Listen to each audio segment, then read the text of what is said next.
Let me see here. I'm not prepared for my intro. I never do the introduction with a complete head in the game. I'm always just kind of stumbling into these things.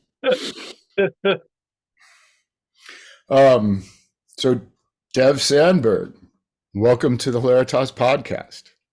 Hi, Mike. Hi. Nice to be back. I think I interviewed you once, or maybe I can't remember which way it went round a couple of years ago. You approached me about an interview for your YouTube channel, and I asked if you wanted to do it both ways. So I interviewed you for one episode, and you interviewed me, and I meant to look that up to see when that was, but it's been a few years. Yeah. Well, it's nice to see you again, man. You're looking very healthy. Oh, well, thank you. I've been out in the sun. Well, I want to dive right into it. I was looking on your website and it says, my mission is to maintain, develop, and reinterpret the traditions of body based therapy in the 21st century. And I know you as a Reichian therapist and a bioenergetic therapist, bioenergetics being developed by Alexander Lowen, a student of Reich. And I'm curious, what would you call yourself today, or body-based therapist, teacher trainer, and how are you reinterpreting these technologies? I mean, I would definitely call myself a body-based therapist.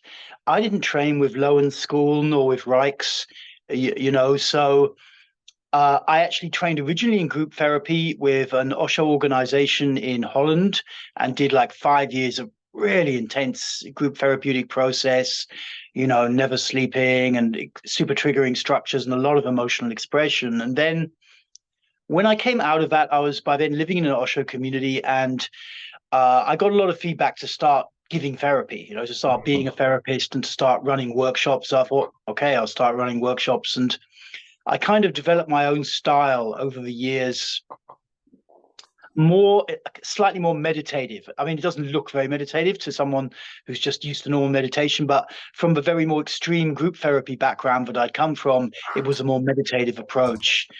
And I think what I mean by the reinterpretation is that a lot of this therapy, like from Reich or Lowen, in many ways, it never really moved forwards from like the times of their halcyon days. For Reich, obviously, in the post-war period before he was imprisoned and then died in the 50s, and from Lowen, like 80s, 90s, the time when he was writing a lot and that kind of thing, nothing really kept moving forwards. And for various reasons, but I think the therapeutic approach is super vital these days. This body-based approach is really, really useful. A lot of people, even in mainstream psychology, are very interested in it, but there's very little training that can be done. My ex was like a PhD in clinical psychology, and she did 6 years for that. And she said they covered Reich for like an hour or something, and like Hmm. that's what it looks like. And it's not to put it down, but psychology has come from a very cerebral background as I see it.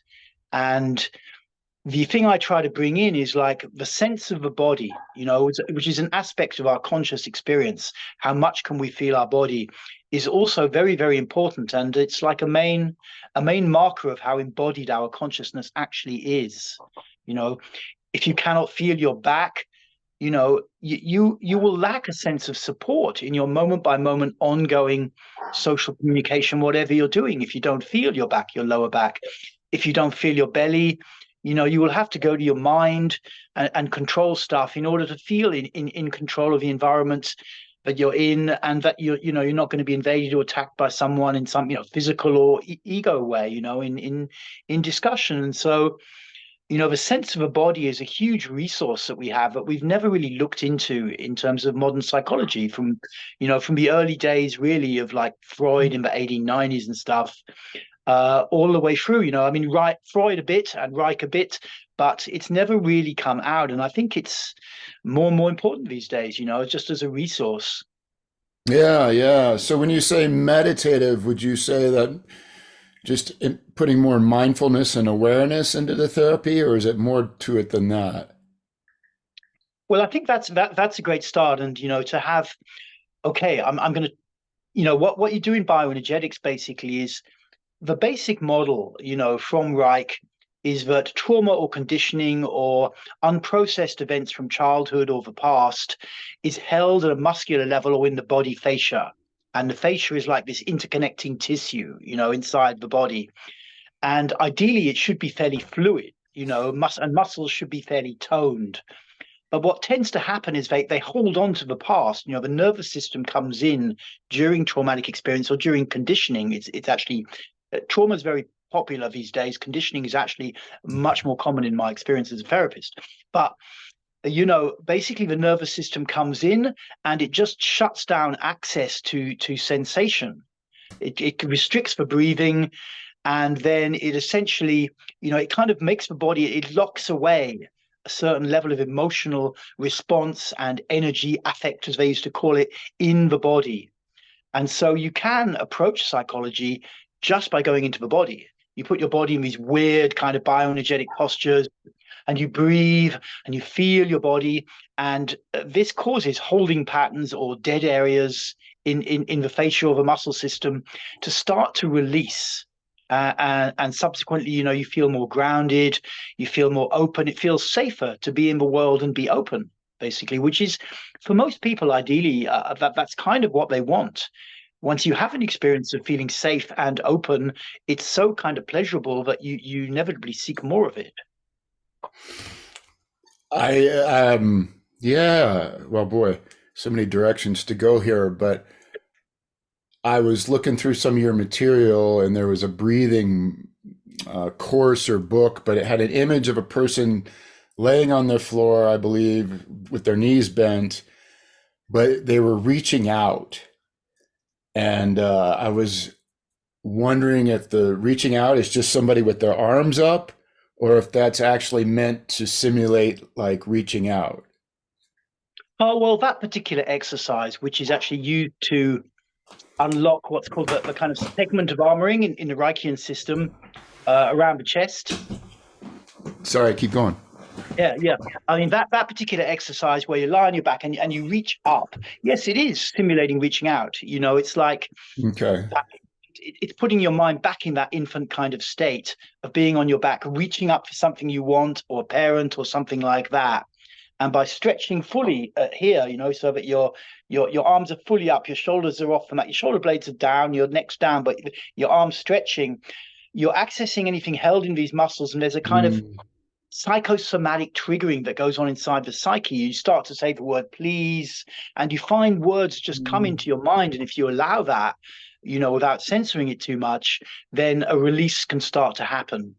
And that was like a Reichian technique from the 30s, something like that, 1930s, to start to break through some of the chest armor, this segment of armor within he had this scheme of segmental armoring. It was one of his ideas. Okay, so there's this kind of mix of the physical with the emotional in the Yes. work. When I think about like we had Reichian therapy and then Lowen kind of took that with bioenergetics, and like you said, it just kind of stopped. And then we have like things like Rolfing where they do address the fascia, but they don't necessarily get into the emotional aspect of it. And then two schools of thought I'm familiar with or therapy are like sensory motor psychotherapy and somatic experiencing. And they have maybe the more emotional side of things, but not necessarily the getting into the physical armoring the way Reichian and bioenergetics does. Yeah. I don't know if you're familiar with those modalities. They're fairly popular in the underground here. Or Yeah, somatic experiencing, I know Peter Levine's work, yeah, and he will also talk a lot about the sense of the body, I believe. I've never really studied it like formally and stuff, but it seems, a more gentle meditative approach. I know he's quite against emotional expression and stuff like that, or he used to be. But I mean, I think it's great stuff. All we're really doing here is just, it's a bit like meditation or mindfulness of a body, but you're also opening up the body. You're not waiting for stuff to come. You're kind of putting your body under certain levels of intelligent stress to provoke an emotional response. So it's like, classical Buddhism seen in a therapeutic context, you might sit and kind of wait for emotions to come or feelings to come and then kind of watch them, this kind of idea and stuff like that. In this kind of mhm, process, it's more, okay, we're going to start to open up the body. and we're going to put the body in these weird positions, and that starts to provoke an emotional response if one wants to come, but not, with the ambition, or the goal rather, to increase the level to which we can feel our body. That's the basic marker for psychological health, as I see it. The more that you can feel your body, the more Mm, resilience you have. If something, for someone who's a very mind-centered person, if something comes along which really slams their worldview, in some way, whether it's in the culture, or whether it's, a relationship having trouble or something like that, or death, they can be thrown completely off center because they're energetically a bit like a pyramid that's kind of standing on its point, so to speak. mm, That's like for some people, that's a useful metaphor. And then when you have this extended kind of sense of the body, you're more like a pyramid standing on its base. mm. So it's harder to, you get emotional about stuff. I get emotional about things and stuff like that, but it's more okay. You can Yeah, allow the wave of emotionality, because it's grounded in this sense of a body, and there's not a sense for your nervous system or your kind of egoic self that you need to get out of here. It's like, I can be with this. I can allow this wave of emotion to come through me, yeah. and then I can come back out the other side. Yeah, I love the pyramid metaphor you gave, the upside down versus the right side up. Hmm. That makes a lot of sense to me. Hmm.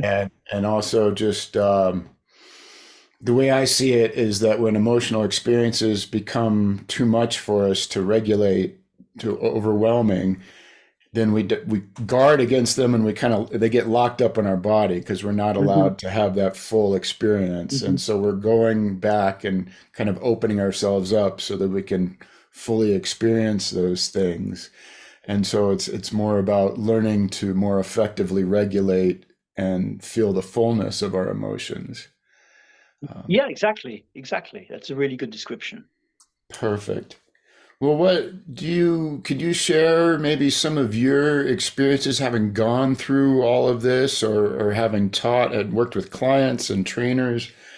What, what would people might expect to if they engage in this work?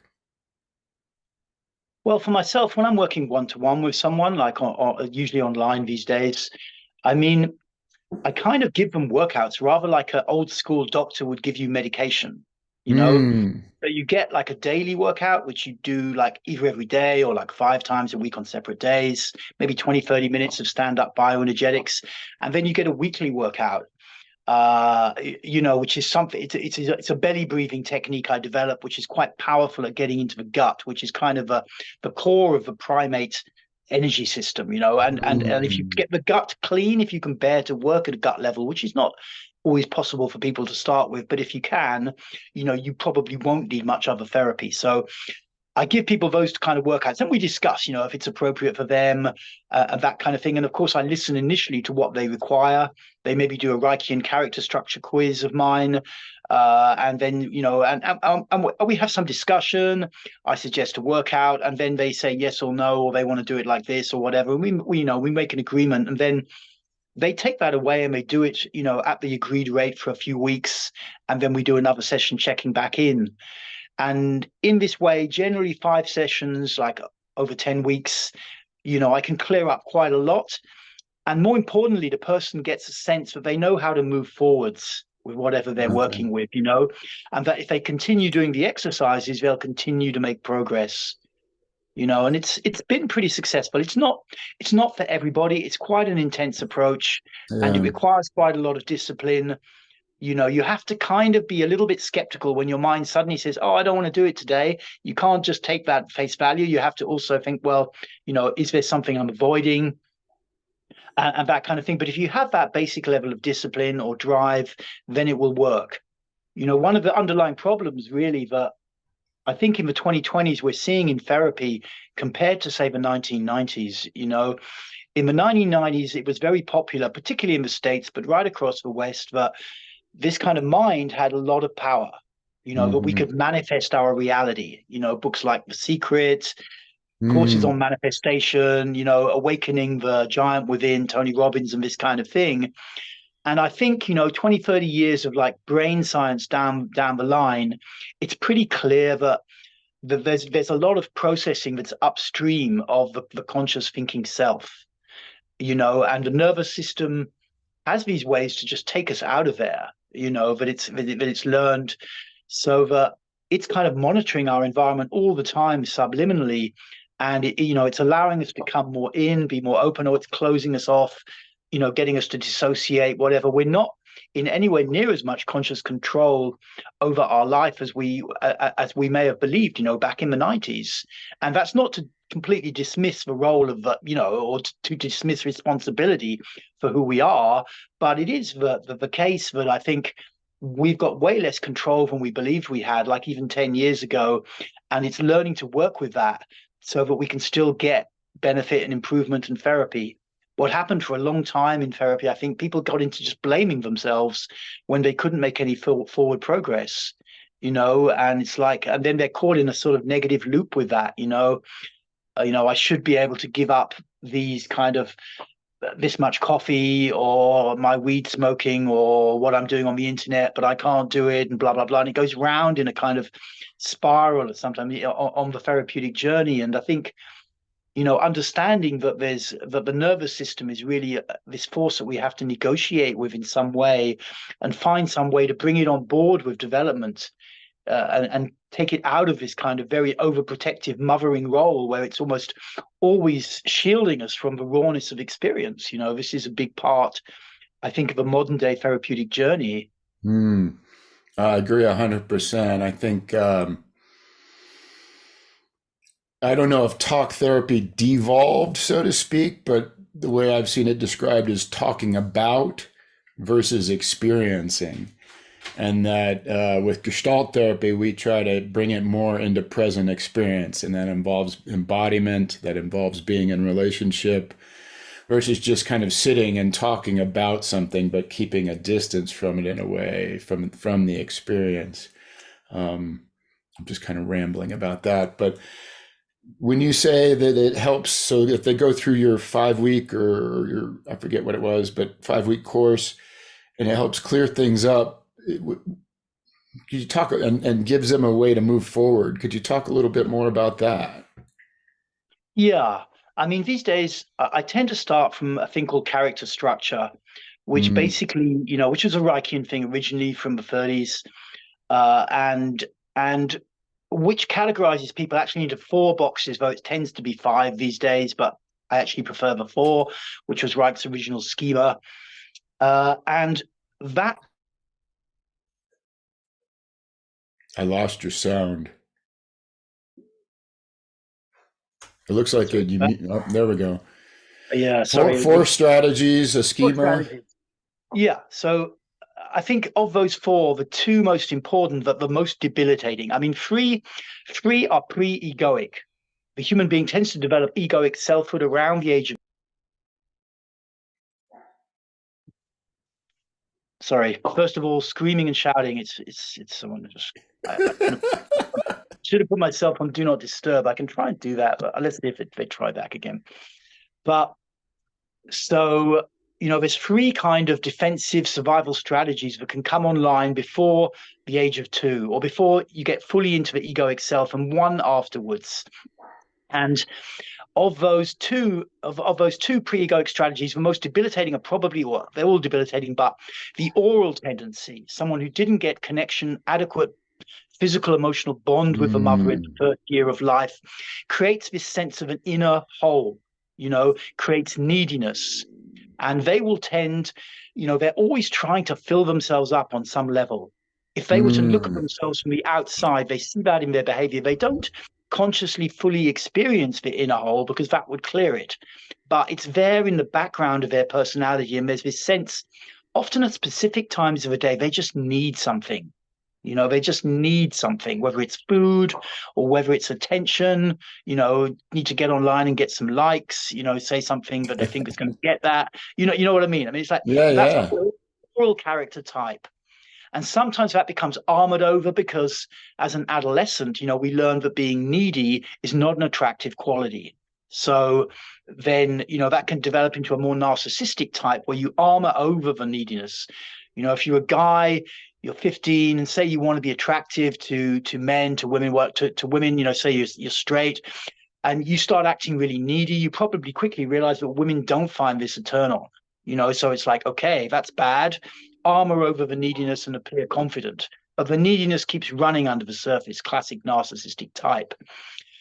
Another debilitating writing character structure is the endurer, what used to be called the masochist, a rather pathologizing label back in the day. But the endurer is someone who, when they first start to develop an ego at the age of 2, which is usually done by screaming and shouting, your mum wants to take you down the shop and it's like, nah, I want to go down the shop, and it's like screaming and shouting. And you're 2 years old, and to the average parent, you're being a real pain in the ass. I mean, I don't have kids, so I don't know for sure, but all parents assure me this: 2-year-old, terrible twos, this kind of thing. And although you're being a pain in the ass, you're still very vulnerable, and you still have a nervous system. And then if the parents come in quite strong at the age of 2 to get control over the kid, to stop this screaming and shouting down the supermarket or in the back of a car in front of their friends, a 2-year-old nervous system can register that as a threat, that they're going to be ostracized. They're going to be thrown out of the family, thrown out of the pack. And from our evolutionary ancestry, as apes or other primates, expulsion from the family nest or from the tribe would mean death, basically, or most likely mean death. And so it seems to be that the nervous system at the age of 2 can literally shut down outgoing emotional expression. It literally shut it off, and create the endurer character type. Someone who's very afraid to ever get angry. They learn to please. They still have that underlying sense of resentment in the background because they've been shut down by an authority at the age of 2. But they nevertheless, their nervous system is it's not their fault. It's just blocking them off completely from anger. They tend to find it very scary to be expressive, extremely scary to in any way engage with perceived authorities. Like they need to be a DEFCON 1, ready to even give feedback to a boss about something which wouldn't, to the average, say, worker, be remotely confrontational. And so this oral and the endurers are 2 of the character types I tend to work with a lot, because people can even have them like a little bit and it can still be quite debilitating, or it can be giving them a suboptimal life. Even if you're only 30% endurer, but you're someone who really wants to get ahead, get a good life for yourself, challenge yourself and move up, this endurer will always be holding you back. And it will stop you from taking the risks because it just doesn't want to take risks. It always wants to stay safe, and it's very scared of having to express or feel anger. So it's like the oral character. There's still this neediness, this inner hole, and even if it's not so big, it's still operating. So I work a lot with those 2 character types, and the other 2 of a rigid, but I don't want to get too technical, and the other ones were dissociating from the body, the leaving pattern, as it's nowadays called, used to be called the schizoid in the old days. Those first 2 you ran through are what I might call, for our audience, the first circuit oral problems, and maybe the second circuit anal toddler endurer problems. That was a fascinating rundown. Would you mind going through the other 2 briefly? No, sure. I mean, the leaving pattern, or what used to be called the schizoid, is someone, I mean, this can happen even earlier. Oral, we're looking age first year life. Endurer, first signs of ego manifestation around 2-3 years old. Now, this stuff may even happen in the womb. Of course, no one really on a scientific level researches this too deeply, so it's all a bit conjecture, and I need to just say that. But basically, it seems as though there's a sense of unsafety in the womb that the nervous system picks up in any way. It seems to direct attention into the thinking mind, even though there's not much of a prefrontal cortex in frontal lobes in that early development. And so this creates a kind of person who, when their nervous system registers a threat, they may not find something threatening. They just go straight up into thinking. I get this experience. I was very much in this category. I mean, the others too, especially oral, but it would be like, I'm in a slightly challenging situation. I just want to get out of it and look at my phone or something. It's not appropriate to the situation, but I can feel that urge. I just want to take myself out of the intensity or what my nervous system perceives as intensity, just get into my thinking world, where it feels safer. And Yes. So that's leaving pattern, as it's nowadays usually called, or Okay. used to be called schizoid. And then That, that's a very early one. That's another pre-egoic one. And then the fourth one, the rigid type, which was very, very common back in Reich and Lowen's day, because the culture was very rigid in those days, and it's changed a little bit now.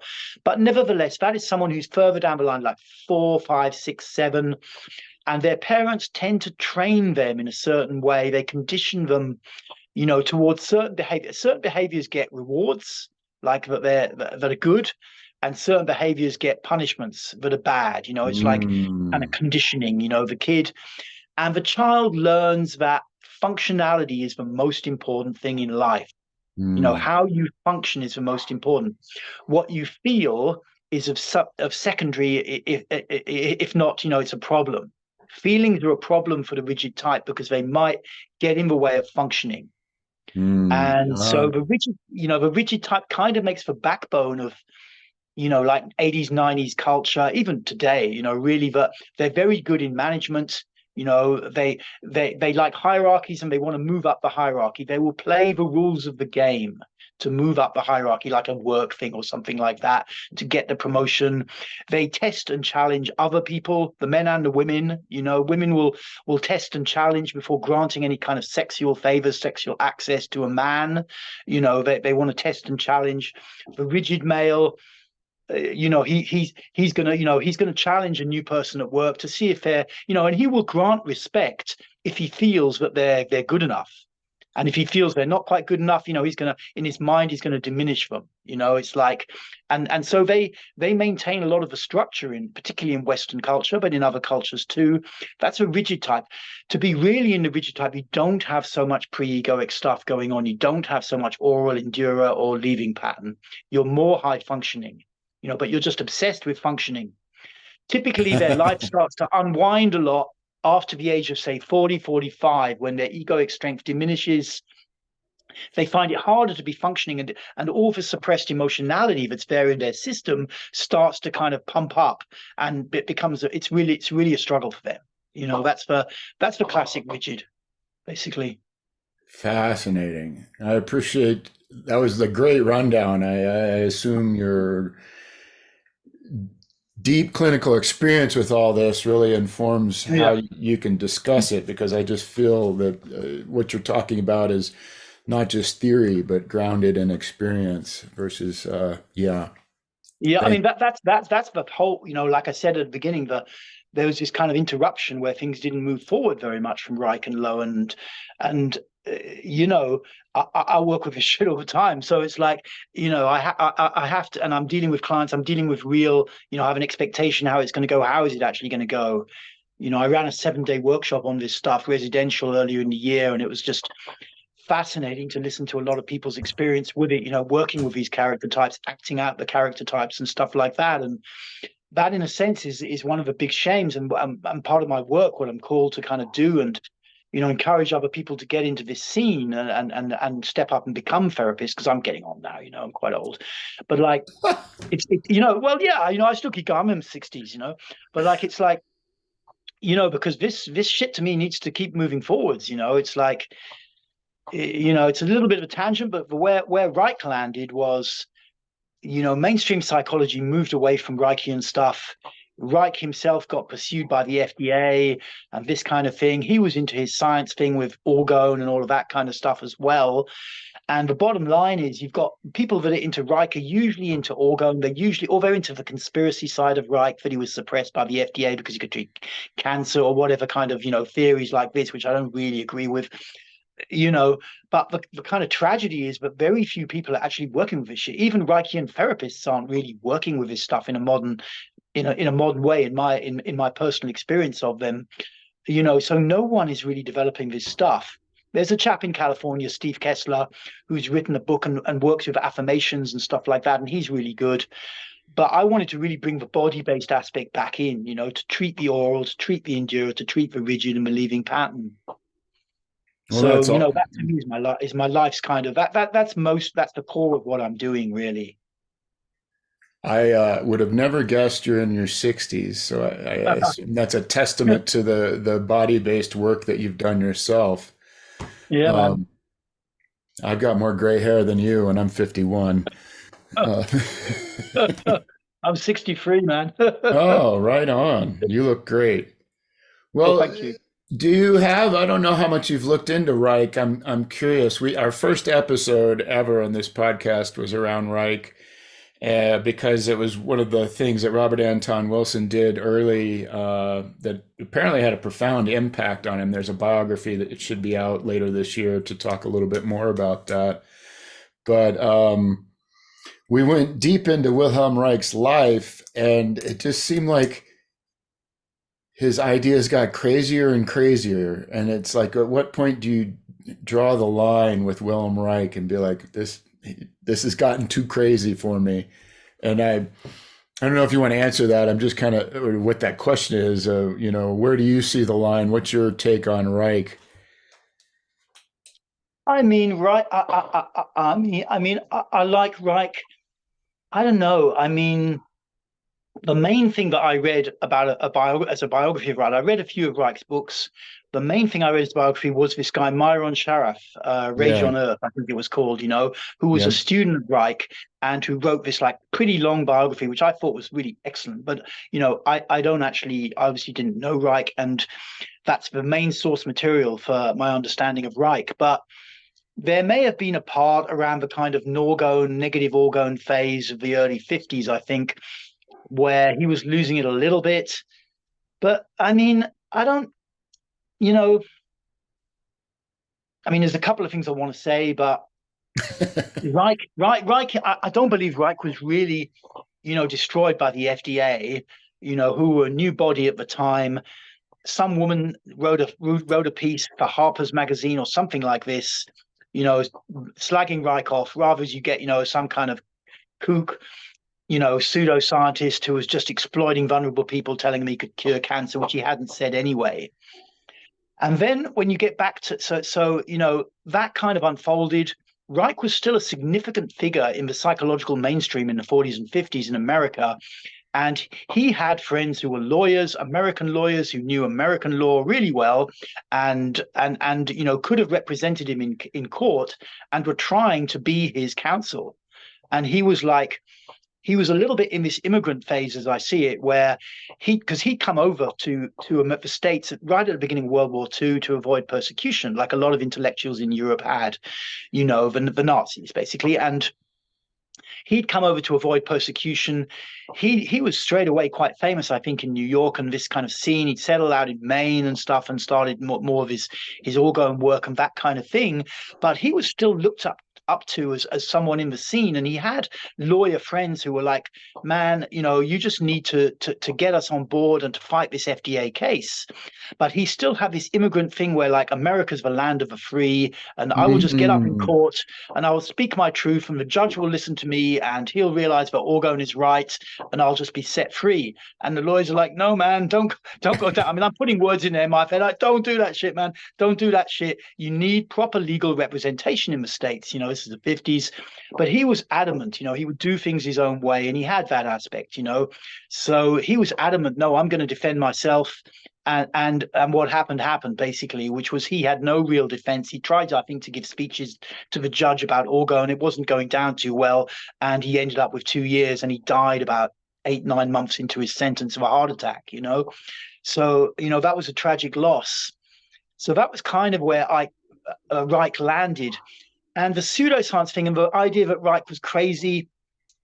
I mean, I think where Reich should be placed is more. I wrote a piece about this in my Substack not long ago, 6 months ago, about if you've ever studied like philosophy, German idealism, Kant, Hegel, Schopenhauer, Nietzsche, into Freud, into Reich, Mm. especially from Schopenhauer onwards, there's this idea that there's a transpersonal will, that's driving humanity forward, positive feedback loop, and it's pushing humanity forwards. And then Nietzsche took that to one kind of slight extreme. Freud kind of developed the theory into his idea of libido, pleasure principle, that Mm. kind of thing, this drive. He made it a bit less transpersonal and more in the individual. And really, if you place Reich and orgone in that tradition, it fits pretty good, in my opinion. orgone, again, it's this kind of idea of a transpersonal energy that's trying to improve humanity in some way. It's kind of, if you Mm. clear out the blocks from your system, because this was Reichian therapy, it was not like who I'm supposed to be. Clear out the blocks, and who's left will be more natural. Makes sense. Clear out the blocks to the natural flow of orgone in the body, and it also applies to the universe. And then, the orgone will flow better through you. The force will be in you. So that, Yeah. as I see it, was orgone theory. And then, instead of being content with having a kind of philosophical idea, somewhat in the German idealistic, tradition, which is where he obviously came from in Central Europe as an Austrian originally anyway, instead of being content with that, he wanted to make it scientific and to try and prove that orgone existed. Schopenhauer or Nietzsche never tried to prove that will to power or whatever existed. It was a little bit different in those days. Freud, the concept of libido was fairly clear. It wasn't transpersonal either, so it wasn't too challenging as a scientific concept, even though most people experience libido as this sexual drive. But Reich, he wanted to make this concept transpersonal, and he wanted to prove it existed. And he Mhm. started doing experiments with pollen and looking at how things and the temperature inside his orgone accumulators and stuff like that. And he was super into this scene, and it kind of took him over, and he just got really, really into it, Yeah. and and and and then in the kind of war period, he tried to convince Einstein. Einstein, I think, had come over. I don't know when Einstein came over to the States, but because he'd done this theory of relativity and stuff, he was like a really respected figure, I think, in the scientific establishment in the 40s. And so, Reich, as also an immigrant, was kind of going to see Einstein and trying to convince him of orgone theory. Einstein wouldn't kind of buy it, as I understand it. And so, he didn't really drop the theory. I mean, if he'd been seeing like a career counselor or something, where should I go? The career counselor would almost say, drop orgone, keep working with character structure, keep working with the body, keep bringing that into the mainstream, you know. Hmm. But that wasn't Reich's way. He was, continuing. He says it very well, I think, in The Mass Psychology of Fascism, one of his books. It may take, because people were asking him, why don't you do this? Basically, why don't you just stick with the psychology? Why do you keep going into all this kooky, weird shit that we don't really want to get on board with? Because we feel like we're becoming nutters, the kind of equivalent, the 30s and 40s equivalent of a conspiracy theorist these days. So people just wanted him to stick with the therapy. And he said, I think it's in The Mass Psychology of Fascism, somewhere near the end, he says, people ask me why I'm doing this, and I'm not just sticking with the therapy. And he says, I have to keep doing my work, because he said it's going to take thousands of years. There might need to be 1,000 world wars before humanity can really step up to its potential. And he didn't see it as a short-term thing. And so he saw it, as I understand it, as incumbent upon him to keep following his research wherever it went, Hmm. and that was his take. So he didn't do the thing that would have been advised by any kind of career guidance marketing person, drop the orgo and just keep doing the therapy. Don't get transpersonal. Don't try and make it scientific. Stay in your lane. They're going to tell him, stay in your lane, man. You're good. And so, and then he died untimely death at the age of like 60 or something, 59, 60. And so, as Dan Lowe, another Reichian guy said, it's like he never really got this phase, at the end, the last 20 years of your life, that you get to kind of, recap all the stuff that you brought into the Hmm. world, the life of a genius polymath kind of thing, and, put it out, go on the lecture circuit for large sums of money and talk to people about your stuff and kind of legitimize it in the eyes of the world. Because Reich died in prison in somewhat disgrace a little bit. He never got to do that. His books were burned. In fact, I think Reich's books were the only books burned by the communists, the Nazis, and the Americans. It's like everyone was burning Mass Psychology of Fascism. They weren't Good having that grief. book. And it was like, or it was bad. Anyway, that's so I don't see Reich personally, and because I've also been into quite out there stuff. I was an Osho guy for a long time. I was into all the entheogen scene, and I'm used to all that kind of stuff. I don't see Reich as totally crazy and cookie, but I understand it. If you were like a psychology professional, you kind of you don't want to be caught up in all this weird orgone shit, you know? You don't want all this weird Alex Just Jones stuff. You just want to stick with the character stuff, man. I get it. I get it.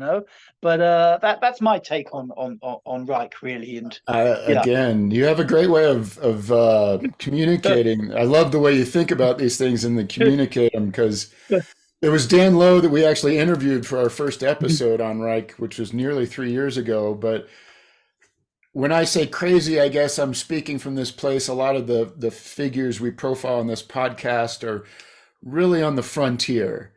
And there's Mhm. that fine line between like genius and insanity. And they kind of Yeah, skate that yeah, line.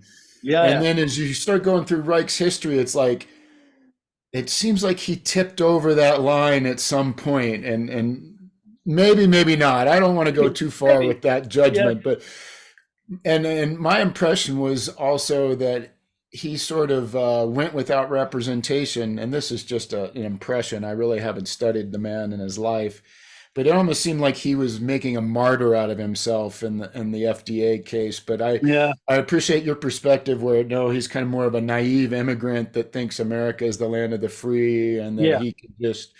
That makes a lot of sense to me, and it's kind of a shame that he ended up where he did.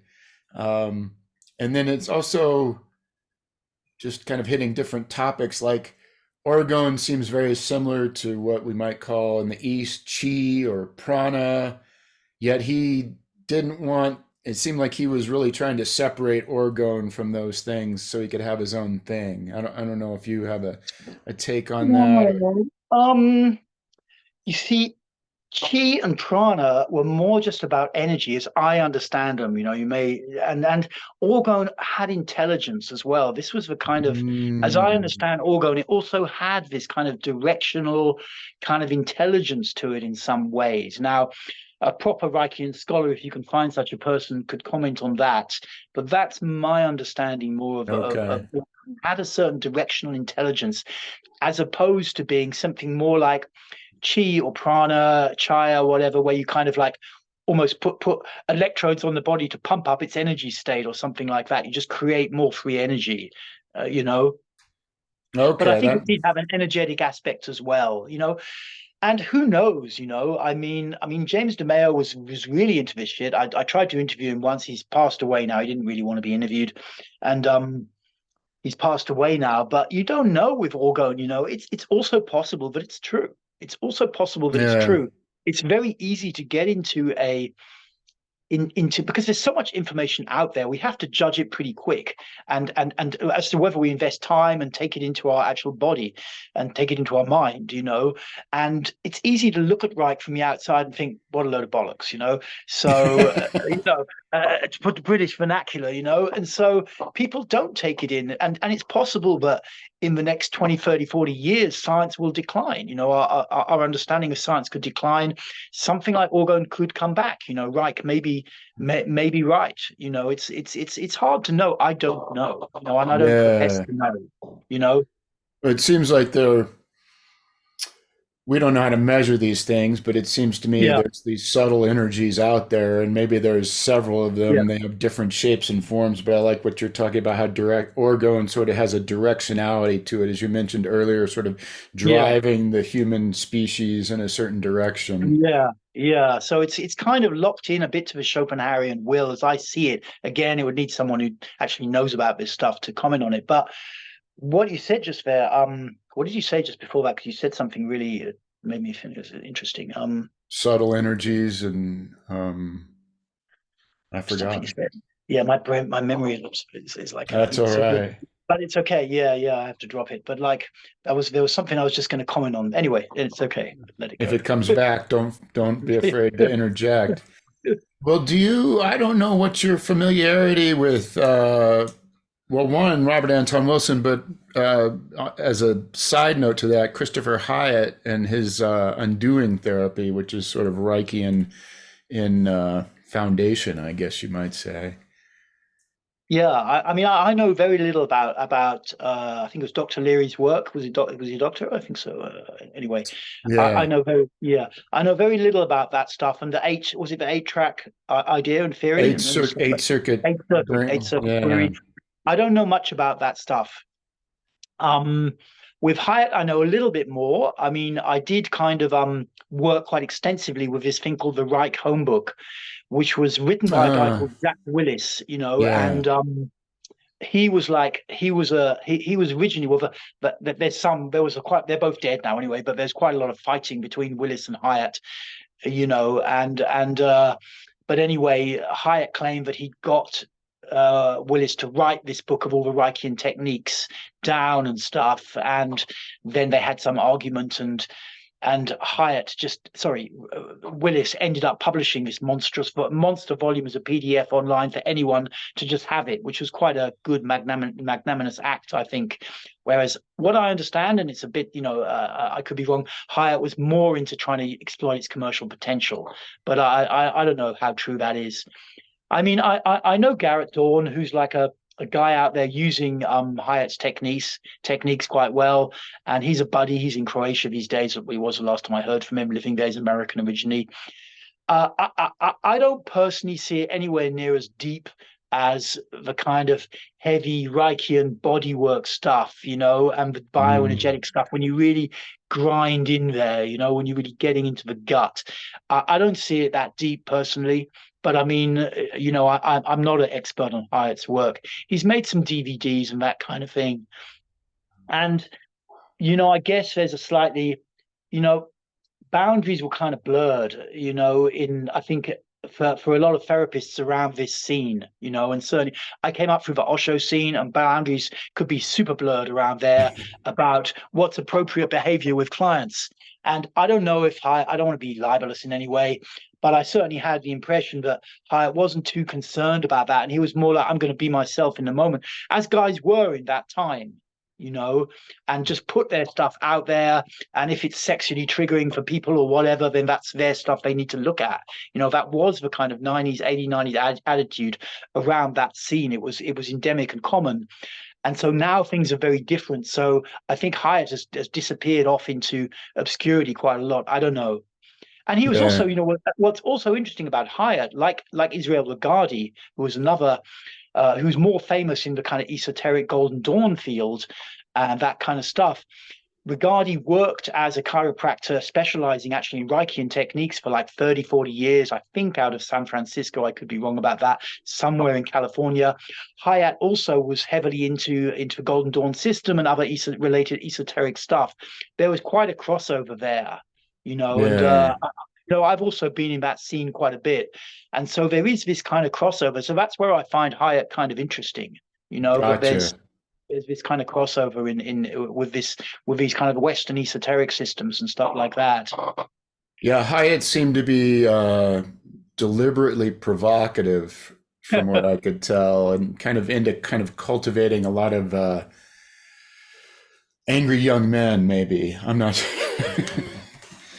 um, well, we can go into this. I brought up Robert Anton Wilson in part because you have a book, and yet your book, I realized I just finished it, and you've got the follow up book just released, and I haven't had a time to dip into that, but part of it is about accelerationism, right?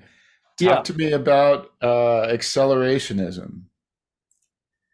Well, my history with that whole scene, I think around the 2017 crypto bull run, I was living Okay.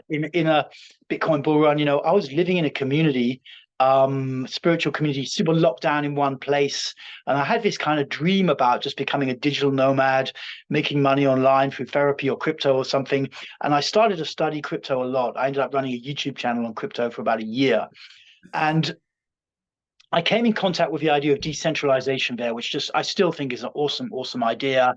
Ethereum, decentralized networks, smart contracts, all of this trustless networking, all this kind of stuff. And then a little bit later down the line, I got into the idea that we just need to keep capitalism pumping forwards or technology pumping forwards. It's like culture's in a resistance bump, and Mm. people are pushing back, but we need to keep pushing forwards. And so that was my take on accelerationism. And of course, there are several different strands of accelerationism. You know, there's the kind of left-leaning strand where they fundamentally believe if you push with capitalism hard enough, it'll come back to Marxism, basically. And there is some sign that that is actually happening with the rise of, you know, Amazon kind of fulfillment centers and, you know, universal income or something like this, you know, universal basic income and those kind of ideas. And then there's right-wing acceleration, which is more like, no, you just keep pushing with capitalism. You just keep winding it up, let it keep going, let it keep doing its thing, and it'll kind of transform our society into a more libertarian society. You know, and then there's an assortment of other accelerations which have come along somewhere, jumped on the bandwagon. The main guy that I've studied in that scene was one of the originators called Nick Land, and he was a British philosopher, very radical British philosopher from the late 80s and 90s. Finally had a kind of amphetamine-induced psychosis, you know, and kind of dropped out of that scene. But his writing in the 90s is super radical, and I just got really, I like out there stuff, you know, I like out there shit. So I just got into it for a while, about a year ago, and got massively into Land. At the time, I was also getting back into some of my Kabbalistic stuff that I've been into 25 years before. And it all kind of emerged in this series of books that I'm slowly kind of writing, Lemurian Pushback, you know, and in that the character Angelo, you know, Angelo Zarathustra, I call him, he's like the richest man on earth, who's a super trillionaire tech guru, and he basically just thinks that, you know, we just need to keep acceleration going. We need to accelerate capitalism to break through, you know, all the kind of resistance bumps of humanity and to transform the world. We need to get rid of the middle classes because they're against, you know, commercial capitalism. They want to posture that they're above all that kind of thing. So he's trying to use artificial intelligence to wipe out the middle classes, to stop people who think with their mind. You know, he's developing, it comes out a little bit more in the second book. And further to that, he wants to make capitalism a god. He wants to make capital an actual deity. You know, this is his concept. And, you know, so that the people of the world will start, he'll get rid of the middle classes, who he sees as a main barrier to, you know, capital being accepted as the deity of the world. You know, it's obviously a bit out there, you know, it's not like that kind of, I like to take it to extremes and see what it looks like, you know, and so he wants to get capital to be recognized as God and as capitalism as God's way, and that we must follow capital, you know, and that's kind of one of the core concepts in the book. This character, and he's making his speeches, and you know, and he's developing his way to just take capitalism out there and just really make it, you know, a force which cannot be stopped and which will transform the whole world.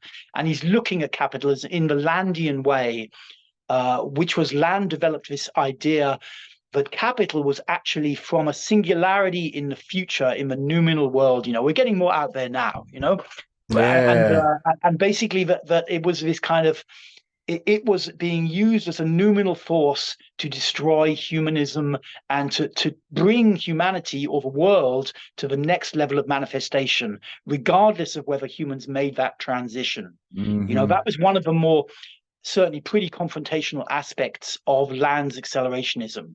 You know, he was kind of a founder. I mean, there's other people around, I think, but he was generally placed as the founder. And he would take, you know, he's a brilliant philosopher. I mean, a really, really gifted genius, very young guy, super gifted, super genius, and also just took things even further and further to more extremes until he ended up basically crashing and burning, you know, to a large degree. But the writing that he did in that time is really fascinating shit, because he's just taking stuff right out there, but not in a kind of crazy man way, but in a coherent philosophical way. You know, he's just really taking it out there. So I don't know how much sense the last 5 minutes made, but that well, was. No, I get one path leads to Marxism and another path leads to libertarianism, but you're bringing up this Land who seems to take it towards more singularity and transhumanism. Well, posthumanism. Posthumanism. Okay. What does that look like to you? Do you have a vision of it yourself? Well, I mean, posthumanism, Land, you had the idea, transhumanism is more humans getting like increased functioning, like Yeah. body parts can be regenerated, life can be extended, cognition can be enhanced or kind of, tapped into Google or something like that, these kind of Elon Musk chips and stuff. That's kind of transhumanism. Post-humanism is more like we're just going to crank up the positive feedback loop of, if you understand systems theory at all, of capitalism, and just see where it goes, man. We're just going to put pedal to the metal and see where it goes. And it's Mm. like rather like decentralization, which is a different thing. We don't really know what it looks like, which is scary. It's acutely scary, and it's right that it's scary as well. And so that's what it's looking like. Land's concept was like, no, we're just going to move it forwards. We're just going to move it forwards, and whatever comes out is going to be good because it's coming from a kind of super intelligence of the future. Mm. And obviously that's quite a major trust exercise if you're actually talking about a planet with 8 billion people on it who are potentially all going to die. It's like because of capitalism, it's possible. So But it's it's like that was his concept as a yeah. got it. Well, that I mean that ties in very much with what I'm seeing with artificial intelligence now, where you have a crowd that's saying we need to regulate it, we need to keep an eye on it, and the accelerationists in that sphere are just like, let's let it rip and see where it goes. Um, which, yeah, we'll see.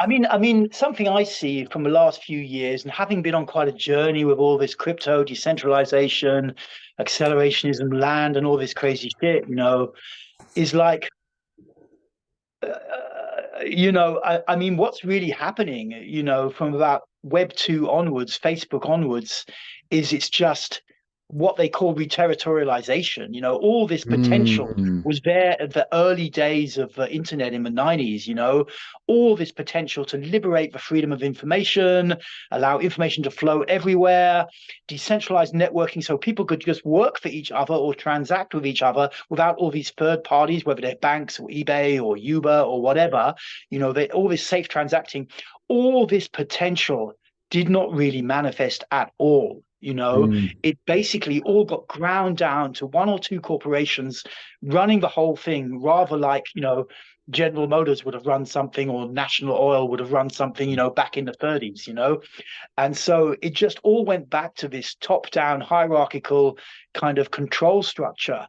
Very, very little really manifested. And so the singularity has been like a massive damp squid in many ways. Now, of course, something may shift, but it's like rather like one of those fireworks you let off and you all stood back waiting for it to, kick off, and it just kind of fizzled out and you're not really sure if it's stopped burning at all. You don't really want to go right next to it yet, but maybe it comes to life. But also, I mean, compared to Land's writings of the 90s, very little of that stuff really manifested because capitalism just got caught up. It didn't have the forward impetus to drive through the kind of hierarchical midbrain control circuits and the nation states and the corporations, who were threatened by decentralization, all of this kind of thing. So it never powered through all of that stuff. Now, Yeah. maybe it's just taking its time and it will get itself together, and as if it is some kind of numinal force and power through it eventually. But that hasn't really been happened. It's all that's happened is like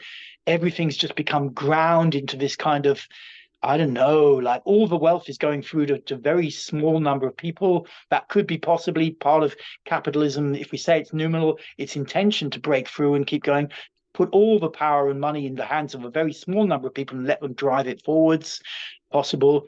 Or it's just going to get caught up in this absolute mess, and Western society, Western society itself starts to decay, and there's some signs that could be happening. And, the rest of the world slowly pulls itself out of Western influence and starts to move up. And there's some, living outside the West for a few years now, there's some evidence that is happening as well, with Putin, China, and all of this Middle Eastern stuff. It's like the rest of the world, which is obviously diverse, but it's like they might just start to pull themselves away from the West, and the West might become a little bit of a stub that doesn't really, because it's been driving stuff for like 400 or 500 years. The West has been in control, leading stuff. America, particularly British, then the Americans, guys, you don't have to live in these extended family systems, always, doing the Mm. same shit going on. We can do something different, and that impetus seems to be dying off now, to my perception.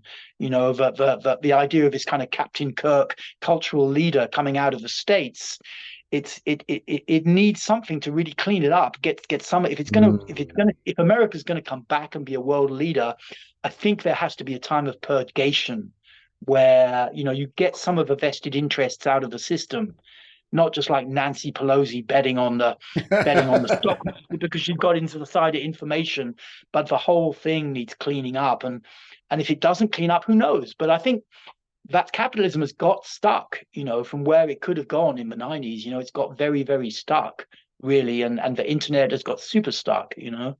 So techno Yeah. capitalism is very stuck at the moment. Right. We see, or what I see at least, is all these tech companies that were changing the world became big tech. And, Yeah, we have the FANGs and the Magnificent Seven and all that jazz. And they just become big institutions like everybody else. yeah, And we need the little guys, the fast moving startups so that's an interesting thought that maybe the West isn't where it's going to happen, or yeah, something new yeah, needs to spring up out of somewhere. yeah. Is there a connection between what you see happening with Reichian therapy or body-based therapy and opening up the body to sense and feel more and regulate more emotion? Do you see a correlation between that and accelerationism? I mean, what I see is that people are more dissociated from the body than ever before now, Uh, and particularly young people. And it's not like the past was really great.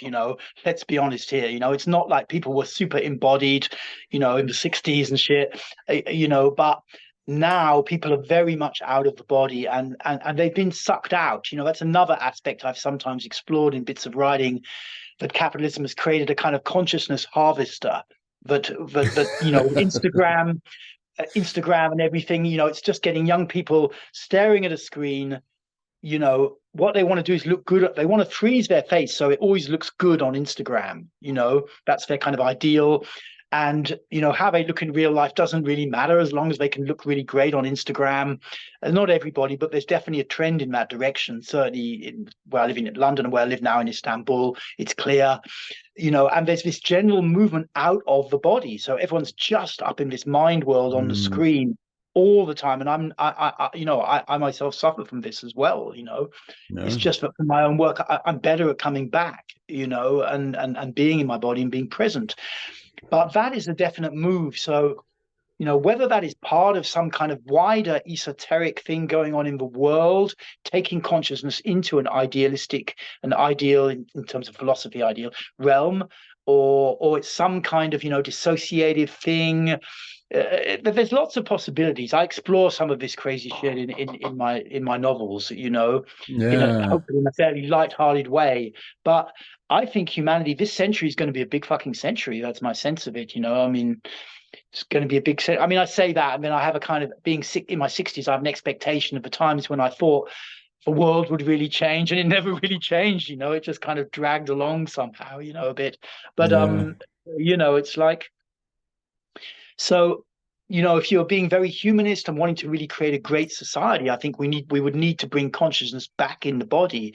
But how to actually achieve that is not easy. It's possible that this generation of young people becomes so mentally ill that governments have to take action, and that might start Mm. outside the West, where there's some maybe leanings in that direction to get technology a bit more under control. Who knows? Who knows? We're in play, hey, as a people. I think, you know. Oh, I have to say, I agree with all of that. It seems to me that our phones and our technology and our phone, maybe it's just phones and social media, are bringing us up into our head. Mm. And I think this will be the third podcast in a row where I've mentioned this, but it seems to me that social media is really exposing those shadows of our consciousness, that repressed nature. Nothing pisses me off like getting on Facebook. It brings out the worst in me, Yeah, to where I avoid it as much as I can, or I don't have it on my phone. So whenever on my laptop, I'll take a peek.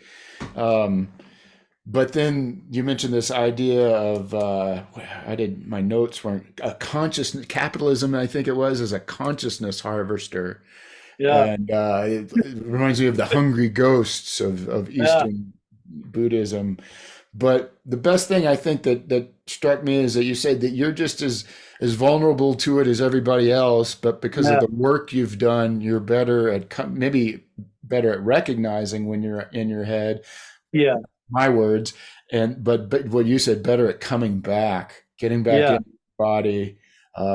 I might add getting back into relationship, um, Mhm. but that's fabulous. Um, Yeah, I try to be open-minded about stuff, you know.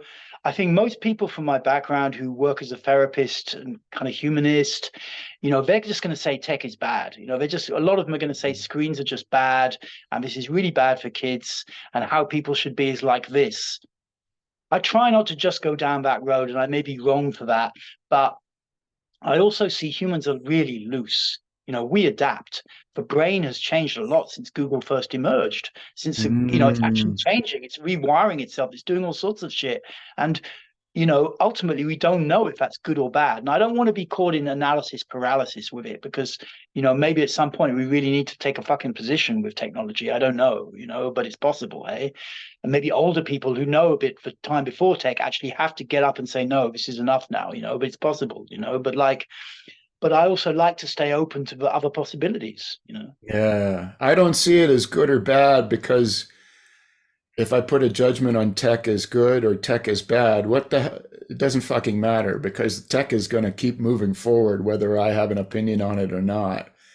Um, I think that's maybe my acceleration position that Hmm. it just Hmm. is and it's going Hmm. and it's fascinating to me.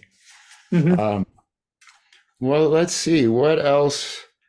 I think we've covered you. Well, talk about you. You went into a digital nomad. You're living in Turkey now, but you come back to the UK to do workshops. Is that correct?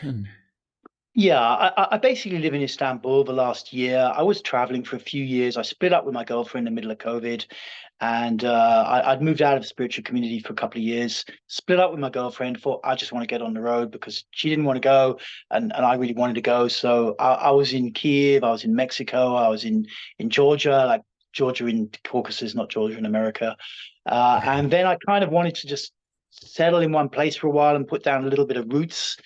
So I kind of picked Istanbul as a cool place, and now they changed all the residency, so I'm fighting to stay, but hopefully I can stay, and that kind of thing. And yeah, so I've kind of dropped the digital nomad thing, but it was a good experience to have for a few years. I traveled a lot in my 20s and 30s before I got into therapy and Osho and stuff. But I kind of like that. But then it's tough when you're in places and you don't get the connection. I don't want to be Yeah. just talking to my mates in Britain on Zoom. And nowadays, because Istanbul's only 3.5 hours flight from London. So I come back, I run a workshop, I hang out for a week or two, catch up with friends, see my dad, see my sister and her family. I don't have kids myself. And do some of that stuff and then get back to Istanbul. And I want to travel a bit more around that area, particularly Iraq. I want to get into Iraq for a while. It's kind of much more peaceful now, and they're trying to get tourists in and stuff like that. And maybe Central Asia a little bit. Just yeah, a bit of traveling, but also have a little base in Istanbul. I'm trying to learn Turkish. Feels like my brain's too old to get it together, but I just stick with it anyway. I just stick with it anyway. So trying to settle down in a home base, but still, um, Yeah. I'm curious if the nomadism and the travel has, if you see it affecting your consciousness, how your perceptions, if it's changed you. Yes. I mean, that's a really good question. There's a part of me that didn't get challenged all the time when I was in spiritual community, which was relating to the oral side. My mum left me when I was a baby and I was adopted. And I had this huge neediness wound inside, and I still Mm, carry a chunk of it around. And living in spiritual community with so much connection for nearly 2 decades, it never really got challenged on a strong level. And then I was with my partner, ex-partner, just living in a flat. And then 3 years ago, when we split up and I moved out on the road, suddenly I'm in countries where I don't speak the language. Not many mm, people speak English. I'm getting very little connection. And so it was super confrontational for that, not having someone to sleep with, not getting much sex, being an older man who's not so exciting to the average woman, and not, having to go out and really make friends again, and Yeah. do all of this was a super journey into my needy side. And it's also been very good for me, but it's been super challenging.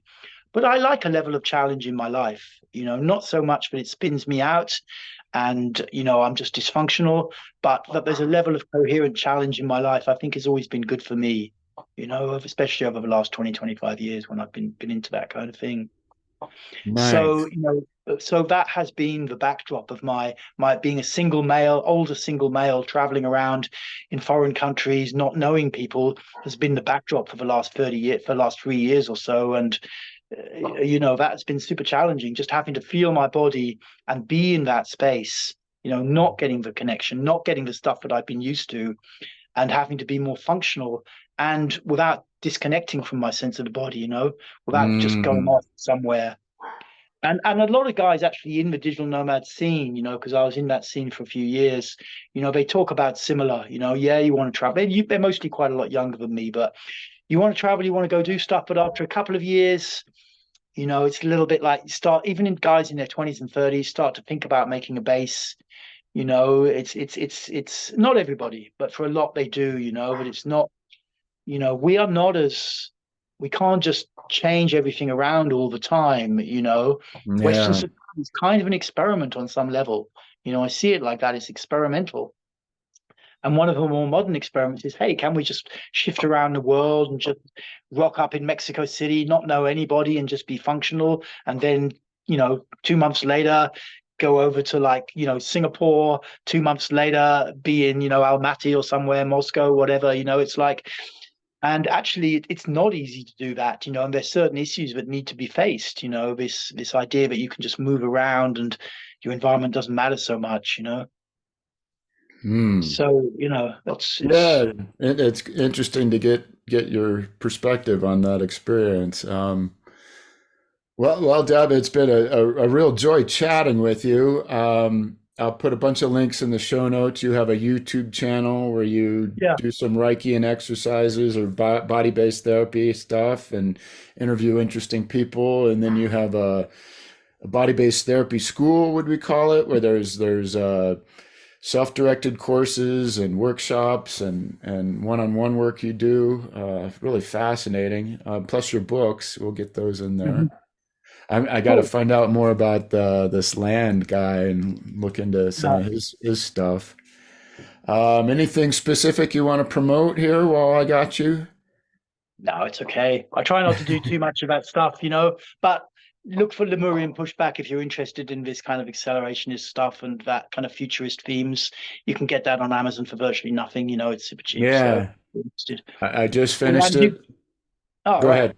Fun Well, I little just want to book. say you've been a really awesome interviewer because you know so much about the background as well. I feel like I could probably interview you about a lot of these topics and you'd come up with a load of interesting stuff as well.